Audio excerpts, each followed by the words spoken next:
since 1 week na ako gumagamit kay Dove Peptide Bond Repair, guys. So, i-share ko dito yung experience ko kay Dove Peptide Bond Repair.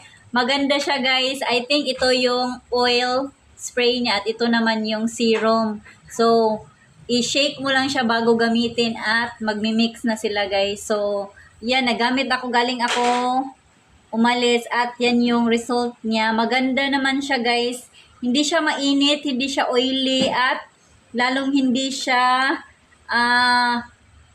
hindi siya